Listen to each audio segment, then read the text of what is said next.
Welcome to school tech Karnataka channel. Like ಮಾಡಿ, share ಮಾಡಿರಿ, subscribe ಮಾಡಿ ಹಾಗೂ ನೋಟಿಫಿಕೇಶನ್ ಆನ್ ಮಾಡಿಕೊಳ್ಳಿ. ನಮಸ್ಕಾರ ಎಲ್ಲರಿಗೂ, ಮತ್ತೊಮ್ಮೆ welcome to school tech Karnataka channel. ನೀವಿನ್ನೂ ಚಾನಲ್ನ ಸಬ್ಸ್ಕ್ರೈಬ್ ಮಾಡ್ಕೊಂಡಿಲ್ಲ ಅಂದರೆ ಖಂಡಿತ ಸಬ್ಸ್ಕ್ರೈಬ್ ಮಾಡ್ಕೊಳ್ಳಿ. ಈ ವಿಡಿಯೋ ನಿಮಗೆ ಇಷ್ಟವಾದಲ್ಲಿ ಲೈಕ್ ಮಾಡಿ, ಕಮೆಂಟ್ ಮಾಡಿ ಹಾಗೂ ನಿಮ್ಮ ಫ್ರೆಂಡ್ಸ್ ಜೊತೆ ಕೂಡ ಶೇರ್ ಮಾಡಿರಿ. ನಾವಿವತ್ತು ನೋಡ್ತಾ ಇದ್ದೀವಿ 3ನೇ ತರಗತಿಯ ಭಾಗ 2ರಲ್ಲಿ ಪಾಠ 11 ಜಾತ್ರೆ. ಈ ಪಾಠದ ಪ್ರಶ್ನೋತ್ತರಗಳನ್ನು ನಾವಿವತ್ತು ನೋಡೋಣ.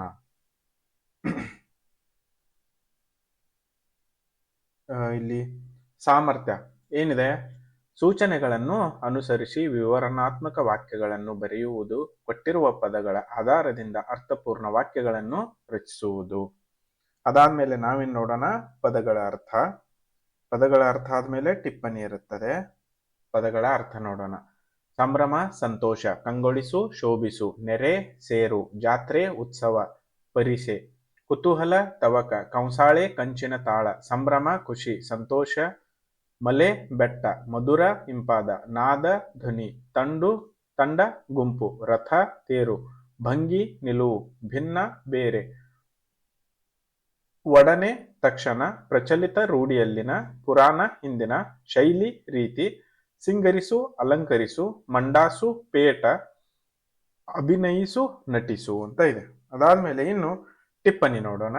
ಕಂಚು ಒಂದು ಮಿಶ್ರಲೋಹ, ಜೋಳಿಗೆ, ಹೆಗಲಿಗೆ ಹಾಕುವ ಬಟ್ಟೆಯ ಚೀಲ, ಚರ್ಮವಾದ್ಯ, ಚರ್ಮದಿಂದ ಸಿದ್ಧಪಡಿಸಿರುವ ಢೋಲು, ತಬಲ, ಮೃದಂಗದಂತಹ ಸಂಗೀತ ಉಪಕರಣಗಳು, ಲಯ, ಸಂಗೀತ ನೃತ್ಯ ಕಾವಗಳಲ್ಲಿರುವ ಗತಿ, ದೇವರ ಗುಡ್ಡ, ಮೈಲಾರಲಿಂಗ, ಮಲೆ ಮಹದೇಶ್ವರ ಮುಂತಾದ ದೇವರು ಪೂಜೆಗೆ ಮೀಸಲಾದ ಆರಾಧಕರು ಅಂದ್ರೆ ದೇವರ ಗುಡ್ಡ ಅಂತ ಹೇಳಿ ಕರೀತಾರೆ.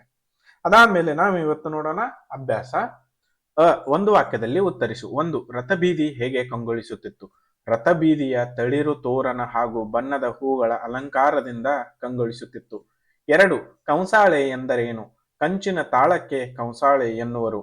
ಅದೇ ರೀತಿ ಇನ್ನು 3ನೆಯ ಪ್ರಶ್ನೆ, ದೇವರ ಗುಡ್ಡರು ಎಂದು ಯಾರನ್ನು ಕರೆಯುತ್ತಾರೆ? ಉತ್ತರ, ಕಂಸಾಳೆ ನೃತ್ಯದವರು ಮಲೆಯ ಮಹದೇಶ್ವರನ ಭಕ್ತರಾದ್ದರಿಂದ ಅವರನ್ನು ದೇವರ ಗುಡ್ಡರು ಎಂದು ಕರೆಯುತ್ತಾರೆ. 4ನೇ ಪ್ರಶ್ನೆ, ಡೊಳ್ಳು ಎಂದರೇನು? ಉತ್ತರ, ಡೊಳ್ಳು ಎಂಬುದು ಒಂದು ಬಗೆಯ ಚರ್ಮದ ವಾದ್ಯ. ಅದೇ ರೀತಿ ಇನ್ನು 5ನೇ ಪ್ರಶ್ನೆ ನೋಡಿ, ಡೊಳ್ಳು ಕುಣಿತದವರು ಯಾರ ಭಕ್ತರು?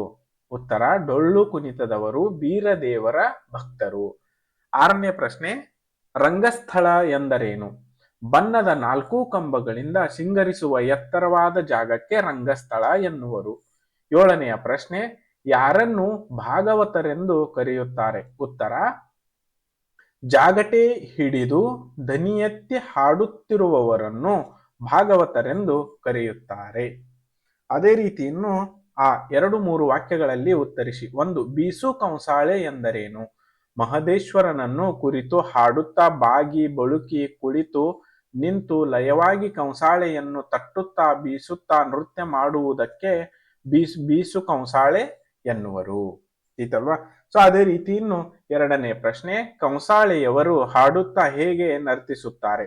ಕಂಸಾಳೆಯವರು ಮಹದೇಶ್ವರನನ್ನು ಕುರಿತು ಹಾಡುತ್ತಾ ಬಾಗಿ ಬಳುಕಿ ಕುಳಿತು ನಿಂತು ಲಯವಾಗಿ ಕಂಸಾಳೆಯನ್ನು ತಟ್ಟುತ್ತಾ ನರ್ತಿಸುತ್ತಾರೆ. ಇನ್ನು 3ನೇ ಪ್ರಶ್ನೆ, ಡೊಳ್ಳು ಕುಣಿತವನ್ನು ಯಾವ ಯಾವ ಸಂದರ್ಭದಲ್ಲಿ ಮಾಡುತ್ತಾರೆ? ಡೊಳ್ಳು ಕುಣಿತವನ್ನು ಜಾತ್ರೆ, ಉತ್ಸವ, ಕಲಾಮೇಳ, ಹಬ್ಬ ಮುಂತಾದ ಸಂದರ್ಭಗಳಲ್ಲಿ ಮಾಡುತ್ತಾರೆ. ಅದೇ ರೀತಿ ಇನ್ನು 4ನೇ ಪ್ರಶ್ನೆ, ಯಕ್ಷಗಾನ ಬಯಲಾಟ ಎಂದರೇನು? ಪುರಾಣ ಕಥೆಗಳನ್ನು ವೇಷ, ಕುಣಿತ, ಮಾತು ಹಾಗೂ ಹಿಮ್ಮೇಳದೊಂದಿಗೆ ಆಡಿ ತೋರಿಸುವ ಕಲೆಯೇ ಯಕ್ಷಗಾನ ಬಯಲಾಟ.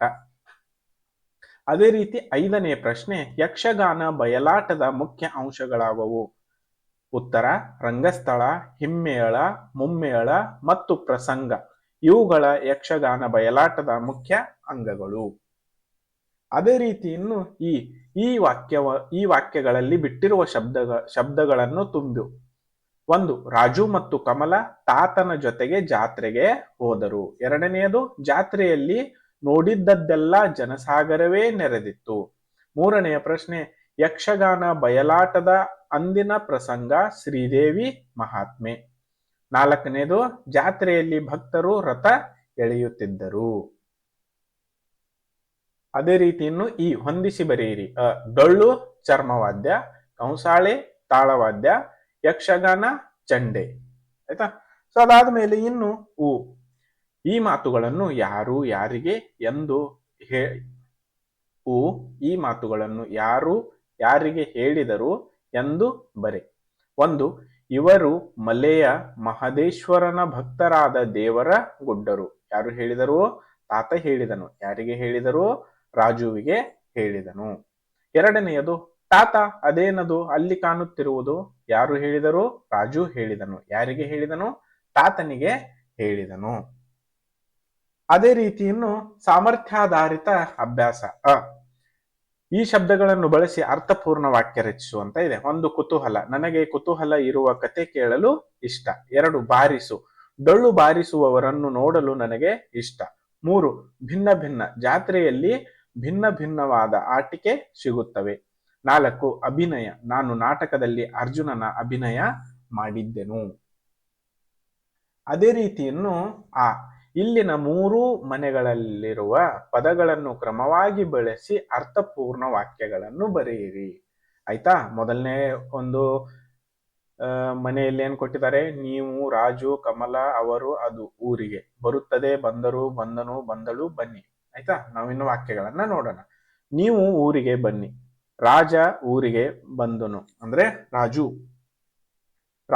ಊರಿಗೆ ಬಂದನು. ಕಮಲ ಊರಿಗೆ ಬಂದಳು. ಅವರು ಊರಿಗೆ ಬಂದರು. ಅದು ಊರಿಗೆ ಬರುತ್ತದೆ. ಅದೇ ರೀತಿ ಇನ್ನು ಭಾಷಾಭ್ಯಾಸ ನೋಡೋಣ.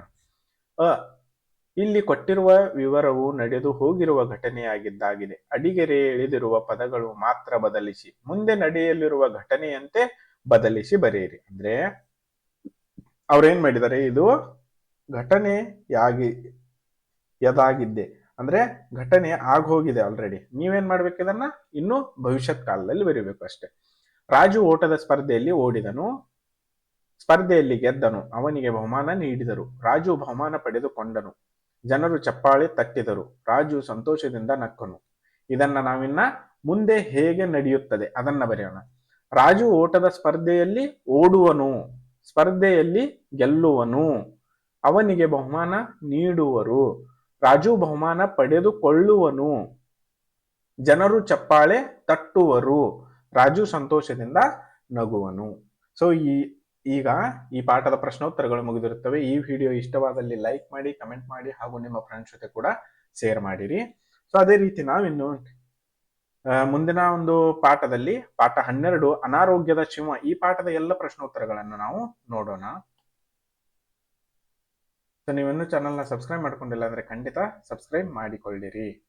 Welcome to school tech Karnataka channel. Like ಮಾಡಿ, ಶೇರ್ ಮಾಡಿರಿ, ಸಬ್ಸ್ಕ್ರೈಬ್ ಮಾಡಿ ಹಾಗೂ ನೋಟಿಫಿಕೇಶನ್ ಆನ್ ಮಾಡಿಕೊಳ್ಳಿ.